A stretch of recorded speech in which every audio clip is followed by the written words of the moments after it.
Welcome to the award-winning Dare to Dream podcast with Debbi Dachinger, covering metaphysics, ETs, shamanism, and channeling. Here you will find spiritual inspiration from today's thought leaders, along with cutting-edge insights from our interstellar brothers and sisters and ancient shamanic wisdom. Now, here's a new episode of Dare to Dream with your host, Debbi Dachinger. Welcome to Dare to Dream. This is a very exciting show. I've been waiting for this for a while. Because I've got somebody amazing here again, back on the show, and this conversation never gets old. In fact, if anything, it's ever expanding. Curiosity builds, the earth and humanity is changing, and here we are for more wisdom. This is Dare to Dream. This is the go-to podcast for awakened beings ready to explore ET contact, channeling, and the ancient future shamanic path. Today on Dare to Dream, something extraordinary is happening on Earth, a frequency shift unlike anything we've ever seen. Today, Wendy Kennedy, channeler of the ninth Dimensional Pleiadians, will be sharing what's really unfolding, how it affects you, and the keys to stepping into your highest potential before the window closes. We'll be chatting, she'll be channeling a little later, and she's got an amazing activation with codes for all of us regarding trust. If you'd like to learn more about Wendy, go to higherfrequencies.net. And with that, I welcome the amazing Wendy Kennedy back to Dare to Dream. So great to have you. Oh, it's such a joy to be back here. Hello, everybody. Thank you for having me. Yeah, I'm curious about this point right now, Wendy, in our evolution. I can see all the changes happening for folks like you, for events rising, for people waking up. What do you think right now is the deeper purpose of humanity's contact with ET intelligences? Well, I think it really shifts our perspective in terms of, we spend so much time down here fighting each other about what we think is important. And then when you take a step back and you look at the bigger picture and the bigger galactic community that we're a part of, the conversation immediately shifts, priority shifts. And I think also with that expansion and that knowing that we're part of a bigger galactic community, it helps us to open up to our own inner wisdom. Some of the information that we have from our ancients about our origins and the stories that have been passed down that are surfacing that we're remembering. We say, oh, this part, I forgot this part. And yes, this really resonates with me. So it helps us to remember our own divine nature when we start expanding our perspective and connecting with ETs. How do the Pleiadians view time, timelines, and how we shape our reality? This this is like a 3-hour question. So they talk a lot about the nature of time and saying that it's really a marker for frequency to find an event, that it doesn't really exist in the higher dimensions, but it is a construct of our current dimensional reality. So we needed the illusion of time, the progression of time, so that we could explore the lower resonances, the lower frequencies, without continually going through the death cycle. Because if we would have a lower thought and it was immediately manifest, that would be it, and we'd have to start all over. So we have this illusion of time that gives us an opportunity to alter our frequency before it's physically manifested. And once we've upped our frequency, we're no longer a match for that lower vibrational experience.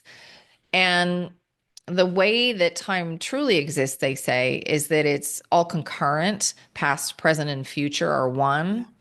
And they always give the image of a giant sphere. And on the surface of the sphere are an infinite number of dots. Those are all now moments. And every now moment is built upon an agreed upon set of circumstances for the collective's experience and then your personal experience. And that creates the base frequency that you build your now moment on. That's how you would find the marker for a time event. And really we can move to any dot on that sphere that we want as we shift our resonance, as we shift our consciousness. But most of the time, we make small incremental shifts. So we choose a dot that's right next to the dot that we're standing on. And we string these together, and it gives us the illusion of a timeline. But they say we can radically shift our perspective and go to a now moment where the base frequency is radically different and have that experience as our next moment. And that's really what we call a miracle, when things so radically shift, when we radically alter the story that we've been telling ourselves, the belief system that we've been holding on to. And, this is where you see people oftentimes having a near-death experience and coming back with a completely different perspective of reality. And they may have immediate remission of an illness after they have that near-death experience, or their life may radically change because their belief systems have radically changed.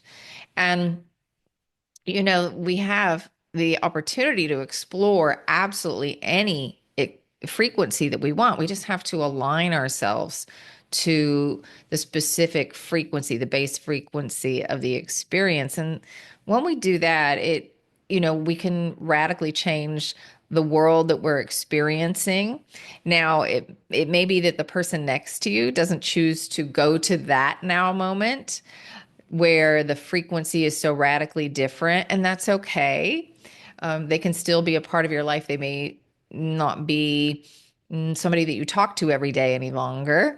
And maybe you just catch up with them once every couple months, or, once every couple years.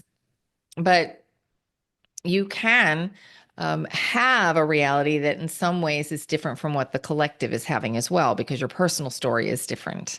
So you can be thriving and experiencing a great deal of abundance, where the story for the collective may be that, times are really tough. And that may be true for some people, but that doesn't have to be your direct experience of it either. So you can put yourself on a now moment where that is the expression for you. Have you done this? I mean, because this is amazing information, and I love that picture of the dots and choosing. You can do something that's a little bit of a shift and a choice to change your timeline, choosing that other dot, but also the miraculous, where you can do this big, I mean, upheaval is not a great word, but to really change your reality. And you knowing this information and how to do it, have you used this? Do you have an example of this in your life? I And mean, what happened? I think, it's for me, it's far more subtle. And sometimes I have beliefs that I'm really hanging on to. So, so being able to know it in theory, and sometimes with bigger issues, be able to shift some of those things, it's a little harder. But I certainly have seen smaller things manifest in my life, things that I intended. And it's always interesting to me how things show up, and being open to how they show up, because sometimes it may be exactly what I'm asking for, but it came in a way that I wasn't specific about. So to give you an example, way back in, I think, 2004, 2003, 2004, I was working in an office environment, and I just decided that was it. I needed to do my channeling full time. And so I left, and I had this vision for myself. And right before I left, I decided I was going to buy a new car. And I had test driven some, and I saw myself in the car, and I had wanted to get a dog. I had wanted a yellow lab. And so I had this vision in my mind that that's really what I wanted. And then I ended up buying a different car, and I ended up leaving my job, and I went back to visit with my folks for a while, and they were out of town, and I was taking care of the family dog, and I realized that I was driving. They had just purchased a new car. I was driving the car that I had thought about, that I saw myself in, with a yellow lab in the car. But neither of those things were mine, but I got the thing that I had envisioned for myself. So now I have a tiny little car today. I have a little convertible, but I got a very big dog. So I got a yellow lab for myself. He doesn't fit in the car. So I have been borrowing my folks' car for now until I decide what I wanted to do. And I'm driving around in this Jeep now with my yellow lab. Oh, So it's kind of funny how it all comes back full circle and the things that we think about. And really, it's about being open to how things look. I think that's also a big part of it. yeah, I can relate to that so much. I did the same thing I don't know, maybe it was 2 decades ago, where I was obsessed with this Lexus sports car. And I went into dealerships and I told them it has to be forest green, it has to have wood inside. And they said, "We really don't make those." I said, "No, I know." And sure enough, they called me in a week and said, "You're not going to believe this, but someone just drove one in and he wants to sell it." And because of a series of other things that influenced my life at the time, I ended up buying a Mini Cooper instead. So I actually brought in what I wanted, but for various reasons, it wasn't going to serve me. And it was a really interesting exercise.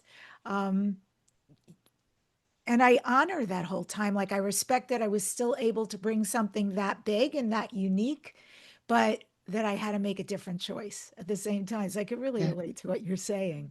Yeah, for years, the guides would give an example to people about wanting a new television set and not being focused on the money to get the television set, that it could come from another way, that maybe somebody was moving and they wanted to gift you with the TV, or you won a raffle or something like that. And I would channel that over and over for years at the very beginning. And then when it came time for me to need a new TV, I had somebody, as I was looking for new TVs, they said, "Hey, I have this brand new TV and I'm moving and I don't think I want to take it with me. Would you like to have it?" So that manifested after I talked about it so much through the channeling with the peas and in a way that they had illustrated. So there are a lot of little things like that, and I'm pretty good at manifesting the things that I want when I make a decision. And to be honest, a lot of times I don't decide Mm. that I know that there is more that I can create if I consciously focus. Just like everybody else, I get lost in what's happening through the day. But when I actually do sit down and make some vibrational decisions, things tend to show up pretty quickly. That is so key what you're saying. I know we have to choose. I know we have to invest some action, but that decision, I think, is what sparks manifestation. And as somebody who's a 2-4 generator in human design, my thing is to ride the emotional wave till I know. And that can be like, feeling I'm in the middle of the ocean until there's clarity. I don't love that about my human design. I honor it, but I know once I decide, things go quickly. So I think that's very key, what you're saying, stepping into alignment with an avenue, with a vibration for something. Yeah, because I think a lot of times we just react. We don't really take the time to stop and make a conscious decision. And I'm guilty of that myself. Yeah, absolutely. And what are the Pleiadians saying right now about us, about the role of the star seeds and the light workers during what feels like a very pivotal evolution, a moment in humanity and Earth? They say it's really important for us to do just what I was talking about, to make some decisions about how we want to feel in every single moment, that we have a practice that we keep coming back to, that we check in to see where we're vibrating. Is it in alignment with the frequency that we want to see manifest? And if not, then we need to make course corrections so that we start becoming aware of subtle energy more and more, and that we start consciously creating our reality instead of reacting to everything that's outside of us. And it's really shifting that perspective to see that everything starts first with the internal, and everything we experience in the external is just a reflection of that internal. I think it's very easy to kind of get caught up in things and just react without really being conscious of the frequencies we want to hold, Yeah. especially with all the craziness in the world theater, shall we say? Yes, the global stage. I would agree with you. And I really like that reminder. Not react, but actually create, right? That's powerful, reminder. Well, folks, a quick pause here before we start the channeling portion of the show. I want to invite you a little deeper into this work. I got something special for you, and you can gain access for free to a starseed report and video. Debbie Solaris and I got together, as you know, the amazing galactic historian, and put together all these different species so you can learn your galactic ancestry, your lineage, and your origins. Go to debbidachinger.com/starseed. It's Debbie with an I, Dachinger with a C, DEBBIDACHINGER.com/starseed. This show is sponsored by Dr. Dane here and Access Consciousness. They do energy work out into the world. If you'd like to become a facilitator or take one of their classes, go to Dr. Dane here, HEER.com. And if you're ready for some profound transformation, I have monthly offerings for you. You can join any time for the next month, the next one that's coming up. They are galactic shamanic activations and healings. They're about 75 to 90 minutes. People join from all over the world on Zoom. And these are very powerful clearings. If you've ever experienced before, I know there's galactic activations and then there's shamanic healings, but in my world, I combine the two of them and have these beautiful luminous beings work through me for you. I'd love to work with you as well. So come to debbidachinger.com/healing to register. It's the same link every month. All of these links are going to be below in the show description and the show notes.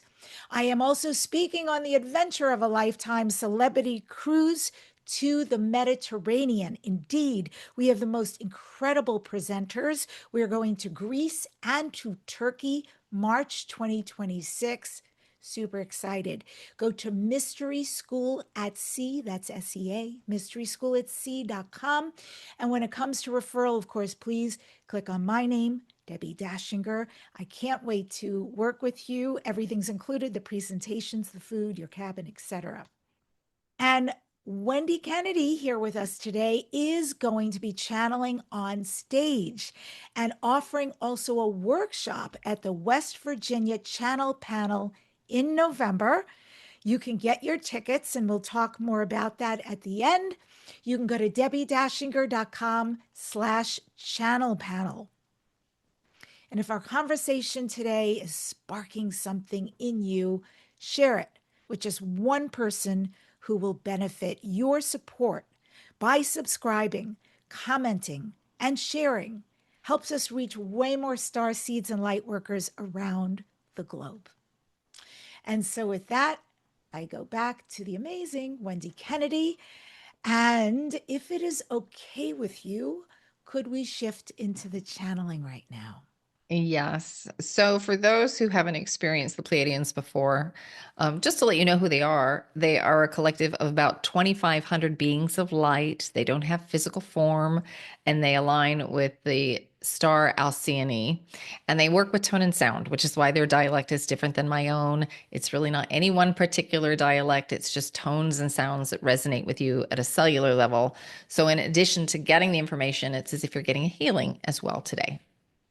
Thank you, Wendy. So I'll get out of the way and let them come in. Beautiful. Yes, hello, dears. This is the Ninth Dimensional Pleiadian Collective, and it is a pleasure and an honor to have the opportunity to connect with you. So we are honored to be witness to the extraordinary growth and development that you are going through at this time.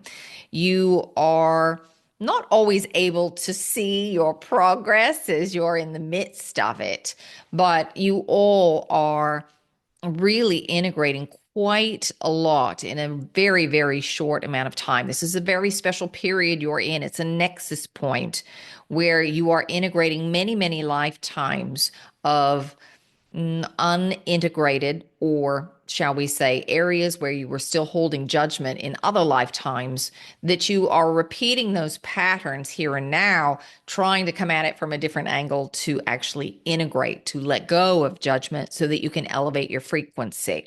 So now more than any other time on this planet, you have access to these records, and they are mirrors for what you are currently going through. They're amplifiers of the energy, so that as you have an experience, maybe on a scale of 1 to 10, what you've created for yourself is maybe a 2 or 3. It's not high drama, but it may feel a bit more dramatic within your body. That's to get your attention, to pay attention. You don't have a lot to kind of unravel in your manifestation. You haven't created a big problem for yourself. It's rather minor, but it does get your attention so that you can address it, to say, oh, I'm running this limiting belief about myself, or there may be a higher way of expressing this desire. And this makes your ability to integrate with this added knowledge and information a lot faster and easier, because it's there and perceivable. We always say drama happens to get your attention when you're not paying attention. So as you're focusing on something that you'd like to create, and you're aware of what is coming up throughout your day, you can integrate, you can release judgments much faster without the high drama. So this is just something that we want to bring to your attention as you're going. As Wendy mentioned, what is it that we see for you and what are we focused on here? It's about you really becoming empowered and deciding how you want to feel every single moment of your day. And you directing your consciousness to stay in the present and to be able to embody what we would say is your full divine light. All right, so that you can create a higher resonant reality. And you're getting there piece by piece. But some of you may feel a little stuck right now. You might feel like you're taking one step forward, 2 steps back, and that's okay. You actually are making progress. You just can't always see it. Think about an airplane taking off on a rainy day. The plane is ascending, but you haven't broken through the clouds just yet. But you have gone up in frequency or in elevation in the case of the airplane, and then you break through the clouds, and it seems like a completely different day once you get to the other side. So you're making progress. You may not have had that breakthrough just yet. So keep doing, the basics, where you're checking in. Where am I vibrating? How do I feel? What emotions are coming up? What's the quality of thought? And is that in alignment with what it is that you would like to see? And if not, you don't have to beat yourself up because you're not in that higher resonance. You don't have to work at it. All you have to do is realign yourself. Put yourself in your heart center. Think of something that makes you smile. Make a vibrational selection. I'd like to feel peace. I'd like to feel confidence. What would that feel like in my body? And then imagine it. Whether you say, I am peaceful, I am confident, or whether you say, I wonder what it would feel like to be fill in the blank. That will allow you to be in resonance with the frequency. And that's what you're looking for. You're pulsing it out, and what you pulse out gets reflected back as your reality. Beautiful, beautiful, beautiful. Thank you. You mentioned at the beginning just now that for some of us, you brought in the word past lives. And I'm really curious if there is anything right now we need to know about Lemuria and Atlantis to help navigate these times. Well, Lemuria is coming up more and more into your consciousness. You're going to hear over the course of the next year and a half, it coming up more and more, because you're finally in a vibrational state to receive the information, to remember. So, this was a game of descension and reascension. So the highest civilization that you've had on your planet was Lemuria, and then you kind of stepped down in frequency, and then Atlantis came, and then Atlantis fell, and then you kept going down in frequency. So now as you're healing and you're coming back up, you've got to kind of clean out those lower frequencies first before you can get high enough to start accessing the records of the higher civilizations on your planet. And this is why up until now you all didn't have a huge memory of Lemuria. Most of you felt more connected and cold to Atlantis. Those were some of your more recent experiences. And there was healing that had to be done around that and the fall of that civilization. A lot of the grief, a lot of the pain, a lot of the hardship that was experienced as it fell, but also the aftermath of that. Some of you survived that, and the grief of losing an entire civilization and the planetary wisdom that was being held by that civilization. It brought overwhelming grief to those of you who survived Atlantis. So you've had to process through that. And you're just coming out on the other side where you're able to access more information about Lemuria. And it is very needed at this time because Lemuria is really about the divine feminine and being able to hold that energy of the divine feminine. And that's really about working with the receptive qualities, about the internal qualities, about your ability to call in, to receive. All of you right now are very focused on the external and the doing because you've been socially conditioned that way. But now you're coming back online to start looking to the inside, to receive energy, to allow it to flow in, to call things to you instead of going out and hunting for it. That you are working in a new way, and that will help you to create better balance. First, you've got to work with the divine feminine, and then you'll start to work with more of the divine masculine. Right now, you're working with the lower aspects of both. In a linear perceived reality, the feminine always comes first. In the higher realms, both things happen concurrently. But here where you are, it is always first a feminine expression and then a masculine expression. And that means an internal generation of energy first, and then it gets pulsed out, moved into the masculine. And then once you're in the external, you're observing, you're moving back into the feminine.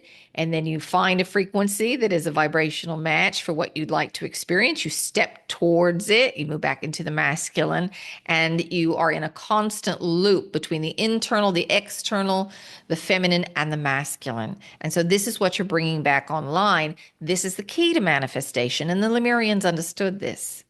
And they were masterful at the things that they were able to create and their ability to create and generate in harmony with nature. And this is also the key element that you're bringing back online. In terms of Atlantis, there was, as you descended into some of the lower aspects of Atlantis, there was some manipulation of nature that wasn't so great. It's what you're still seeing in today's reality. But in the high civilizations, we're talking 150,000 years ago in Atlantis, they had a greater understanding of how to work with the resonance of Mother Earth in a harmonious way to support all life on the planet. And you're going through this ascension process so you can take stewardship of the planet once again, so that you can be caregivers for Mother Earth and for all life that exists upon her. Wow, that's so interesting to me. And I love this principle of the Lemurians and the divine feminine and calling to oneself. And also, oh, this feels very shamanic to me when you talk about how the Lemurians understood to work in harmony with nature and to have nature work for us, to have respect for nature, but also what the Atlanteans did when they started to manipulate nature and how much it reflects right now. I find that very interesting. The parallel also to the indigenous people and the shamanic folks who understand this and have always understood this. I think they come from your planetary system, don't they? The indigenous people originally? Many, yes, not all. There are several different star systems who kind of lent their energy to some of the Aboriginal people. But yes, the Pleiades was here, beings from the Pleiades star system. We shared our knowledge, our wisdom. And there are still some from Sirius and Orion who hold, shall we say, sway with some of the more original peoples, the Aboriginal peoples. And you have all of this information encoded within you. But again, you've got to deal with your own personal stuff on a day-to-day level in order to elevate your frequency so that you can start accessing more of the records, more of the information. And that's coming because you all, as we said here at the very beginning, you're doing a lot of fine work. Things are being integrated very, very rapidly. What you will do in the span of a month or two used to take you several lifetimes to integrate. That's just how fast the development is because there's so much energy that you have access to as you're moving through this sector of space, which is rich in photonic energy. There are light particles, information that's supporting the elevation of your frequency, but also because this is the nexus point. This is the point as you move through space that you are meant to integrate, to see, have access to all of these lifetimes. Mm-hmm. Talking about portals, I'm switching a little bit here. Portals and other dimensions.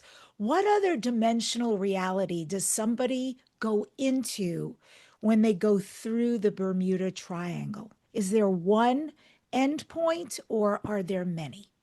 There are many because a lot of it is very unstable. Mm. Some of the Bermuda Triangle is, well, a lot of it is caused by crystals that are unstable from Atlantis. As Atlantis fell, these crystals fell out of proper alignment. And so what was once stable in the original civilization has become unstable. That's why sometimes people pass through, sometimes they don't. So they can go to different dimensional ranges. It just depends on a couple of different things, actually, because even something as seemingly random as going into another dimension, you think, oh, that just is something that happens to you. It's not something that the soul would decide to have that kind of experience, but it actually is a soul choice. It's usually written in the blueprint that the soul wants to have that kind of experience. And so it will seem like an accident that someone goes into the Bermuda Triangle or they disappear, but that's also part of the soul blueprint. It's what they want to explore. It helps them to shift radically, be plucked out of their current box of reality and expand their perspective. A lot of times they go to the sixth dimensional level. That seems to be one of the anchor points that people tend to go to. Occasionally they can go up higher. Sometimes they stay within your dimensional range, but they go to an alternative version of reality, another now moment that your consciousness was not previously standing on. And the vibrational essence of, say, what the collective created for themselves. Maybe they had a different outcome to one of your world wars. And so there was a different power structure because a different country won the war and things branched off. So they may shift into that kind of experience as well, where the base frequency is different, but the vibrational range that the level of consciousness that they're experiencing is the same. Oh, The that's amazing. density is the same. Is that what happened then with the Philadelphia experiment when it quote unquote went wrong because they shut it down in the middle of the experiment in the ship? And some, I believe two of the military men ended up from the 1940s all of a sudden in the 1980s and somehow connected with Montauk, Long Island, New York. Is that part of what happened? Because that was the government in conjunction with the Greys, right? Using very advanced technology. And was that a soul choice that Yes. those really? It's never an accident. So that can be part of the blueprint. You may write it in as this may come up and am I open to that? Yeah, we'll go this route if I'm in vibrational alignment. But absolutely, yes, that is always a soul choice. Everything that you do, every experience you have is a soul choice. Otherwise, you'd be on a different now moment. So that's why when you create situations or scenarios that seem like challenges to yourself, we always say look at it as a gift, a blessing, if you will. What piece of information is in there for you. There's always a gift in there. It shows you how, most of the time, if it's a challenge, how you are suppressing your divine light, that there's some limiting belief that you're holding, and it's an opportunity to perceive that there is another level of consciousness to hold, because the challenge and the solution are created at the same time. They just exist in different vibrational ranges. So think about it this way. The coin is generated, but you've got two sides to it. But those two sides just happen to be different vibrational ranges that you can experience. There's either that happening in every given moment, that there is the universe is showing how you're expressing or suppressing divine light. All right, there's a challenge you need to shift. Or more often when you're in flow, there's nothing that's stopping you. You're not stopping to think about the moment. You're just going on to the next one. But there also may be a skill, gift, or ability that this challenge is presenting you with, the ability to master, shifting your frequency, holding a resonance. And so that in itself is a gift. Shifting to another now moment, into the future, who you connect with in those moments, bringing that awareness that time is an illusion, that you can move from moment to moment in a breath. That is something that the soul will choose to help others who are on the receiving end, to have the ability to connect with those beings who've shifted in time. It shifts their perspective of reality, but also for those that went through that experience, to see that they are whole and complete still, and it will radically alter their perception of reality. All that information goes into the collective consciousness, and it doesn't take a majority of you to start doing these kinds of things to radically shift the collective. It takes a very small number of you, because once you start to put that into collective consciousness, people start tapping into it. It's like a manual on how to do something. The growth is exponential. So it happens very rapidly, that more and more people get this, and they start shifting and aligning with that information. You're seeing that happen now, that people are waking up at an exponential rate, that there are more and more people who are questioning their true origins, the origins for themselves as a spark of the divine, but also their connection to the stellar realms and those that are part of their galactic family, their universal family. Yes. And so it picks up speed. Which is beautiful. I think we're all ready for the speed.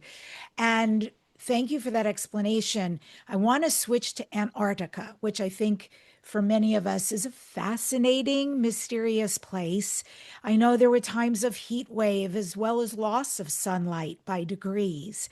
Is there a craft? Is there an ark or a city that's actually buried under the ice in Antarctica? What is happening there? There's a lot happening there.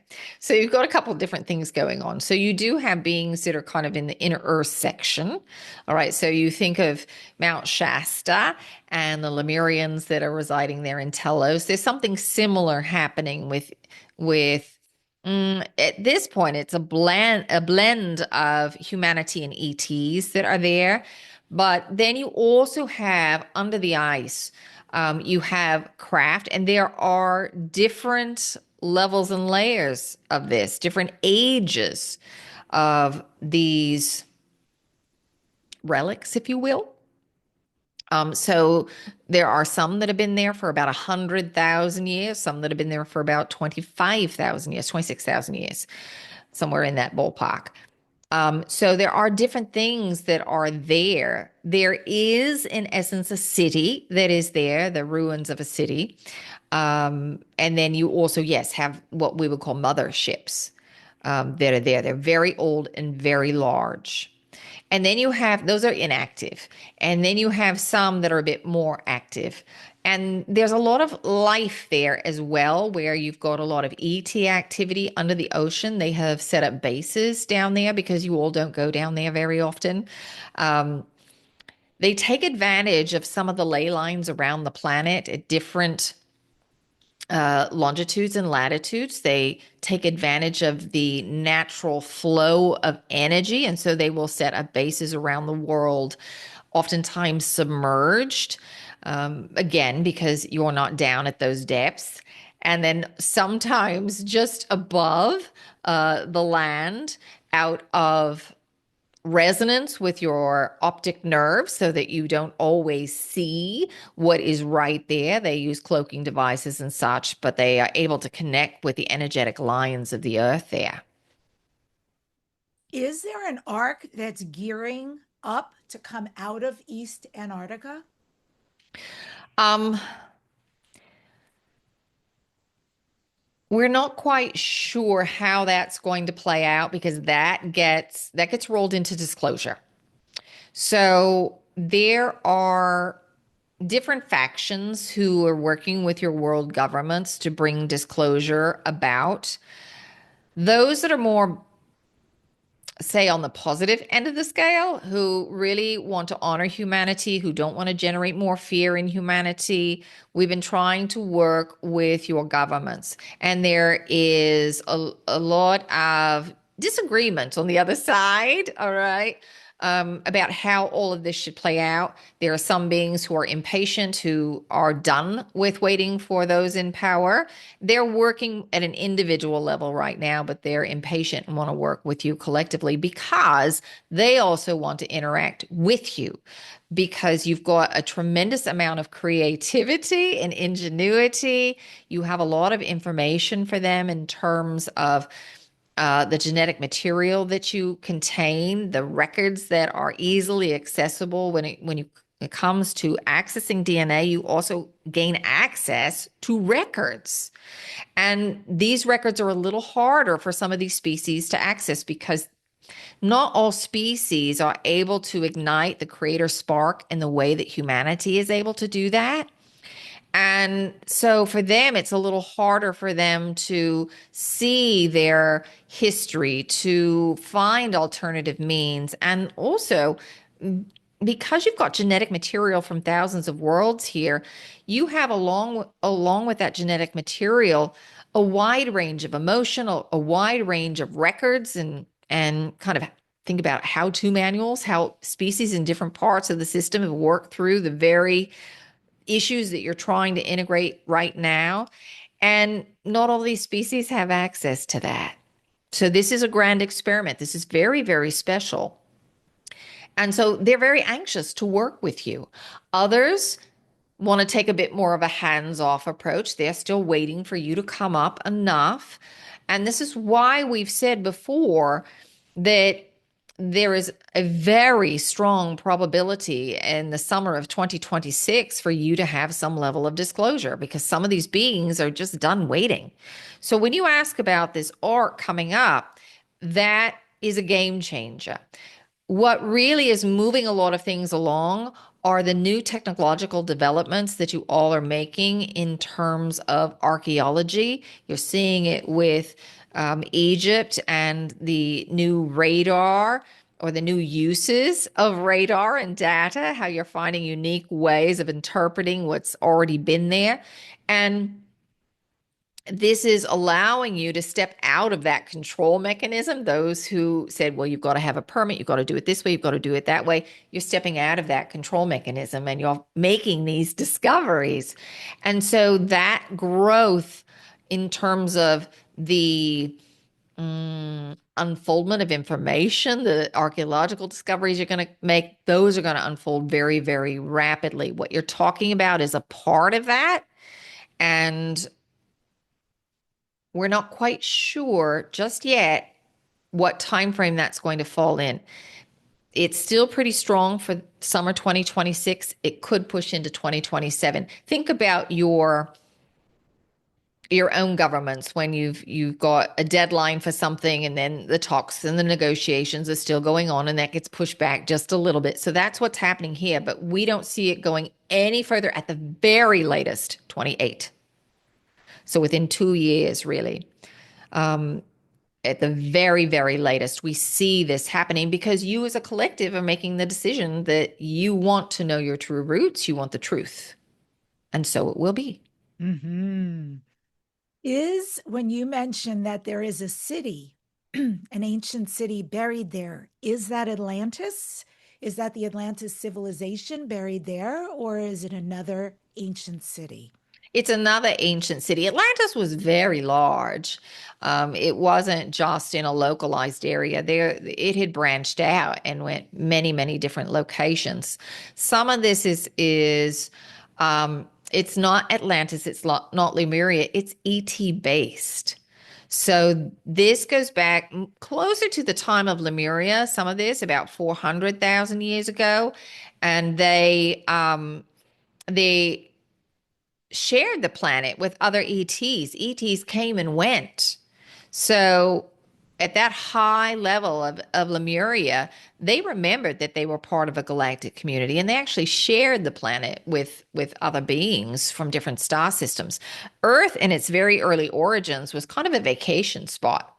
And the Lyrans loved to come to Earth, and many of the first Lemurians were Lyran because it was a getaway. It was on the far reaches of the galaxy. And so it was a beautiful place. It was a beautiful planet and filled with new adventures.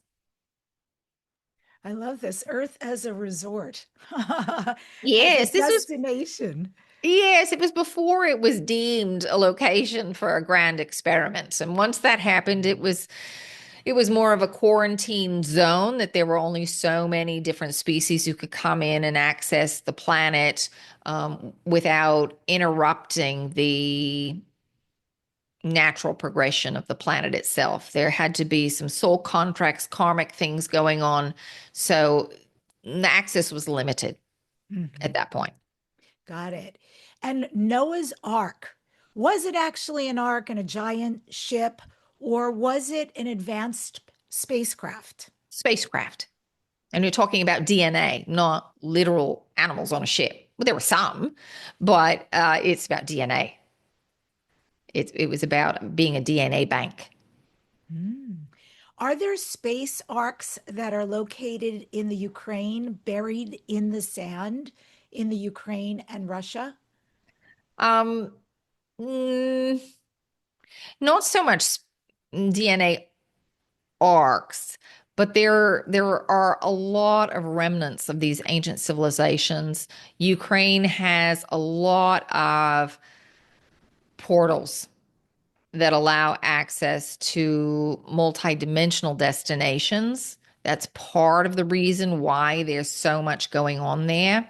That's also part of the reason why some of the darker energies are there because they know about and utilize these vortices and energetic centers that have been there for millennia. And there are a lot of ancient relics there, period, in both of those locations. Very interesting. And what I had wondered about, considering the war over the land. Okay, thank you for that. So interesting. I'm going to switch to the ant beings who live subterranean in Earth and a very advanced species. In the Hopi language, Hopi Indians, the word Anu means ant, Naki means friends. So Anunnaki, of course, strangely familiar and similar to the beings, the Anunnaki. Are the ant beings the Anunnakis? Well, it's a generalized term, and it was used originally for many different species. So the answer is yes and no. So, yes, in a sense, there were very positive beings who were here and interacting, but there were also some that were a little more nefarious who waited until the fall of Atlantis to kind of step in. Some of them came from Mars. They were already living on Mars, and the Atlanteans were also in communication with some of these beings at that time. And once Atlantis fell, they took the opportunity to kind of step in to be able to manipulate things in a way to their benefit.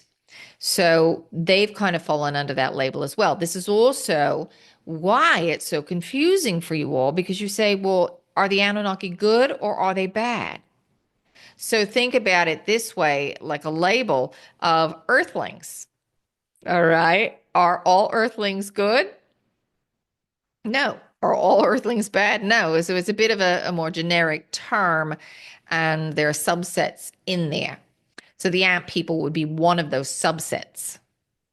That's very interesting. Yes, of course, what you're saying, because there was the Sumerian Anunnaki, and there was an Egyptian pharaoh in 13 something, I think it is BC.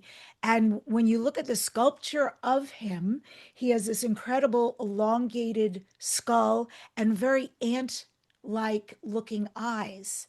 And then I know in many cultures around the world, like the Zulus, for instance, will get dressed up with antenna, much like ant beings. And of course, the Hopi celebrate them because they say, I don't even think it's mythology in their tradition, that the ant beings saved them during cataclysms here on Earth. Would you weigh in on that? Yeah, so a lot of times you just write things off as being metaphorical, all right?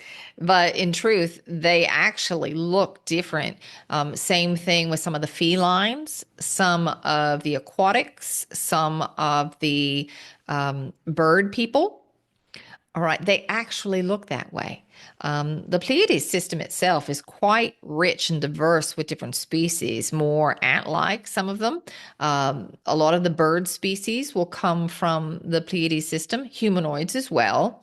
There are also some reptilians who come from the Pleiades. But the way that you all have it wired, reptilians are bad. Not necessarily. Some of them are quite loving and quite kind. So you've got to be open to listen to your own heart and use your own discernment as you start to connect with some of these beings. But yes, these ant people that you're referring to were Pleiadian in nature. And in some other systems, you're looking at a lot of the Syrian energy in Egypt, a lot of that's coming from that system. All right, not so much the Pleiades. But remember, a lot of the sacred sites that you have, and you might say, oh, well, they seem to be beings who feel like they're connected with Orion or Sirius or Pleiades. A lot of the sacred sites that were used throughout time, it may have originally been a site that the Pleiadians used, but then as they kind of decided to go off in another direction, another species would step forward and use that location, use the energetic centers. And, you see this today where you have, you know, uh, temples that were built on previous temples because the energetics of the site, the sacredness of the land. And we were talking before about the latitude and longitude, and these species understand them that they can harness energy by being on specific points. And so when somebody else steps off that land, they say, oh, well, that might be a good place to go. So that's why also you have sometimes a mix of things, and it can be very confusing for you, or you can't quite figure it all out. You can't figure out the time frame because once you go to your ancient past, well, frankly, even 5,000 years ago, anything beyond that, it's a bit muddy. One thing could be 5,000, another 15,000. That's a lot of time really to pass. But for you, it can kind of get all lumped together and you can't parse it out. You can't see the linear progression of that. Mhm. When you're talking about species, I don't think I've ever asked anybody this question. I'm curious about how many ET human hybrid species there are. So I'll narrow this down because that's probably a huge question. However, there's the Yael, there is the Sasani, but I'm talking about a crossbreed between another species and humans. And I know we're a genetic soup to start with, but how many of us, different types of human ET hybrids, are there out there? Well, let's just say this. There are about 52 different hybrid projects going on right now that are directly connected to Earth.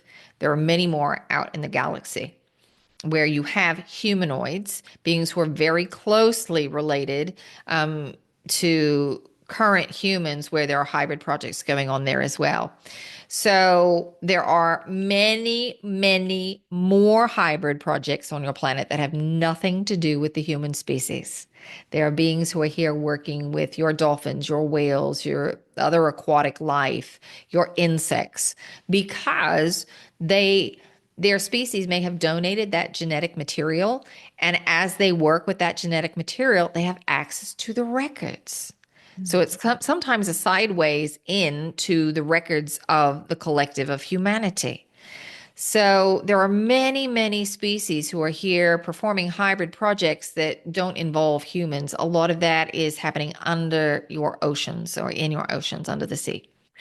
In terms of the different species, it's well into the hundreds,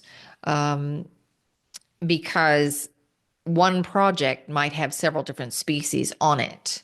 So it's quite vast, and you at the soul level will agree to this. And we know there are many people who have experienced abductions and have remembrances of it that were not quite positive. Still, at the soul level, there is a part of you that agreed to it. Otherwise, it would not be happening. Usually what happens is that at the soul level, you say, well, I'm going down to earth. I'm not going to remember it. I want to help the species out. Maybe you were a part of that species, another aspect of you.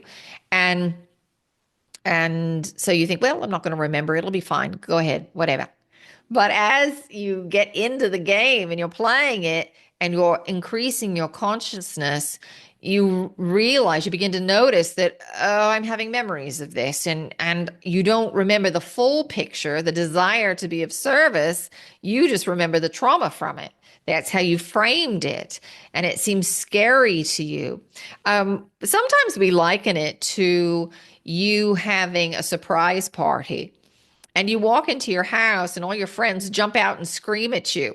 In that first moment, you jump back because you find it scary. If that's where it ended, that's what most of you, when you have traumatic experiences about this abduction, that's where the connection ends. The trauma happens, you don't process all the way through it, and so you shut it off and hold on to the trauma. But as with the surprise party, the lights go on, you recognize, oh, it's my friends, they're here. And, we're going to have a good time together. And it may be that you're sharing some DNA. There's a part of you that says, all right, there's no problem here. Go ahead and take the sample. But you're getting lost in the trauma. And if you were to move through that, you could connect more with the memories and the knowledge that you wanted to be of service. And this is how and why. So that's kind of a long-winded answer to your question. But yes, there are a lot of hybrid projects going on. Absolutely. Well, before we switch into doing the activation and the code around trust, I just personally want to express my deep love and gratitude to you for indulging my ever ongoing curiosity and for providing a platform for me and everybody watching and listening. You are so beyond AI, Wikipedia, everything we have here that at times feels wonderful but limited.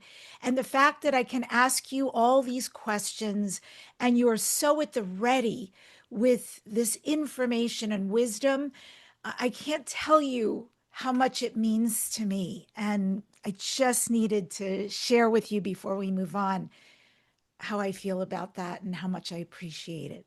Well, we appreciate you as well, dear. So thank you.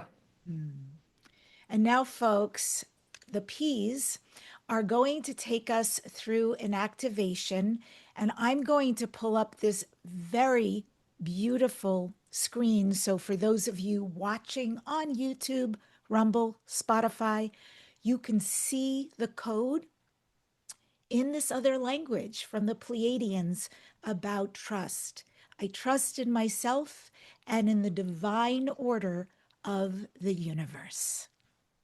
So, first, we want to talk here very briefly about the language of light and what it is. So, it is a source language, and it is comprised of light, sound, sacred geometry, and information. So, there are multiple carrier waves that you're exposed to all at once in the words that are spoken or the symbols that you see on the page. And it's a bit like somebody reading a book to you, or you reading the book and seeing the words on the page. Some of you are more auditory, some of you are more visual.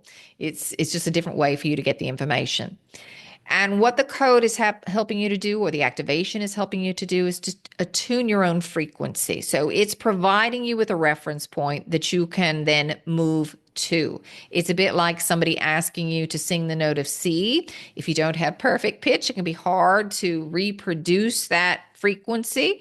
But if somebody plays the note on the piano, you say, oh, that note, no problem. I can reproduce that. I can sing that note. And so you do. So this is what it's helping you to do, is to recalibrate yourself to that frequency. We think right now it's very important that you all work with trust, trusting in yourselves. As you trust in yourself, it doesn't really matter what anybody outside of you is doing, because you will have an awareness of whether something is in alignment with your desired frequency expression or not. So if somebody isn't being truthful, you'll have an awareness of, I'm not so sure about that. I'm not sure I want to engage with that. That's not necessarily a match for me. I'm going to go off in this direction. So you don't have to worry so much about what others are doing. It's about you learning to trust you and connecting with things that are a match for you, and knowing that you are always in the right place at the right time. It can be no other way, or you'd be on a different dot. You'd be on a different one of those now moments. So you're exactly where you're supposed to be, having exactly the experience that you were meant to have. All right. So we're going to get out of the way, and we'll see where we go. Take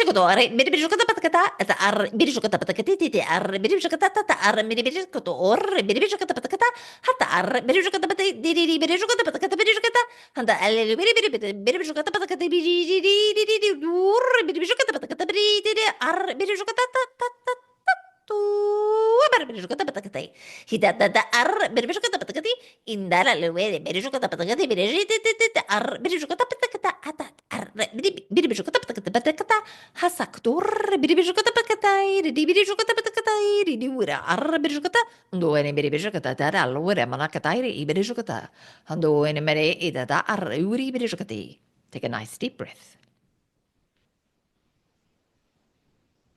Indura Mariji de Amarara, when Americatairi, when Amanesia, that I live in the when America, the Louisa, the door, Bidijucata, Hasakotora, Imaneji, the Arthur, Manakatari, Minimijukata. Hasana Arakoturi, Imanakati, Bidijucata, Isa Akada, Ara Ibidiju, Ada, Bidijucata, Hisa Akade. All right, take another nice deep breath. And as you're ready, you can bring your presence back to the room. So we call these galactic light codes. And the reason we do that is, as you may have noticed as the activation happened, the energy shifted periodically. And that's because there are many, many different beings from different star systems who will come in the activation. And as they are connecting, they are sharing their information, their wisdom as to how that species worked through the very issue that you are seeking to integrate here and now. So you don't have to know who they all are, because sometimes it's hundreds of beings blending their energy together at once. So just know that you got exactly what you needed to get in this moment. Now, typically what we recommend is that you work with it 3 times a day for 3 days in a row. That's a good amount of time to get you acquainted, aware of the subtle energies so you can recognize them. It's just kind of a recommendation. There's no hard rules here. But, what we're trying to help you to learn to do is to recognize subtle energy, because once you know how to read subtle energy, the world, the universe opens up to you. All right. Beautiful. Yes. And so 3 times a day for 3 days, that is super doable. And that was very gorgeous. I could really feel that. I feel it in different parts of my body too, at different times and different things happening. Very powerful indeed. And I love this subject of trust. I think it is so appropriate right now for individuals and for the collective and for where we're headed, because certainly I would like to be on the timeline you talked about, which is summer of 2026, 2027, latest 2028, but these unprecedented things starting to happen, I am very ready for all of it. Thank you. It is our pleasure. Feel free to connect with us directly. You don't need Wendy. Just ground, heart center, ask your question and listen. And until we hear from you, we are watching, we are waiting, and we are sending many, many well wishes. Wow, what a special way to spend time.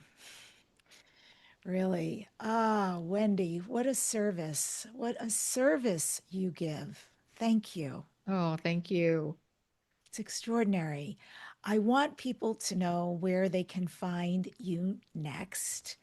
I know you'll be at the West Virginia Channel Panel, but you're welcome to tell us any and all of the places you'll be. Oh, well, thank you. So yes, the next live event is there in West Virginia. And then in February, I will be in LA for the Conscious Life Expo. So those are the two things. And then not sure, something probably in April. We're still trying to work all of that out as well. All right. And do you still have offerings online for groups? I do. So we do have our monthly membership where we work with the galactic light codes, what you just experienced. The guides kind of see what energy everybody needs. And then based on that, they give me a code. And there's a short channeling and affirmations meditation that goes along with all of that. And then once a month, I also do a group session, our Pleiadian perspectives. So you'll find more information on those things. Also, coming up on Saturday, I have a special benefit event. It's called Accessing Galactic Wisdom, and that 100% of the proceeds for the live event go to Aloha in Action. Lovely. Lovely. As always, such an honor, pleasure for me to spend time with you and with the 9Ps, the ninth dimensional Pleiadians. They really deliver, you really deliver. And I want to give out your website is higherfrequencies.net. And then if you would like to hear Wendy speak, Channel also offer a workshop at the Channel Panel, West Virginia. It's this November. It's the 14th through the 16th. And literally the world's most respected channelers are going to be there in the Blue Ridge Mountains. And this is a weekend of guidance and of workshops, of community.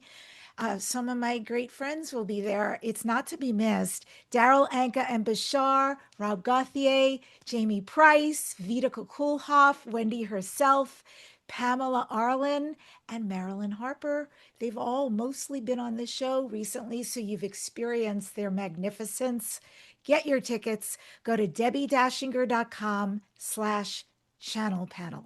Thank you, Wendy, so much. Oh, thank you, Debbie, and thank you for all that you do. Pleasure. And I end today's show with this quote about Wendy and the Pleiadians because they remind us every thought, every choice, every vibration is a brushstroke on the canvas of our collective future. So when we raise our frequency and claim our multidimensional nature, we not only transform ourselves, we transform the destiny of humanity. Remember, stay in choice and decision and choose your highest because as she shared in the beginning, there really are miracles available for us. This has been Dare to Dream podcast for curious souls connecting with extraterrestrial life, higher dimensions, and ancient shamanic wisdom. Subscribe to this #1 transformational conversation. Leave a comment and share. Next week on the podcast, I'm speaking with Melissa Fike, who is a multidimensional channel and works with the Galactic Akashic Records. Thank you so much for joining us today on Dare to Dream.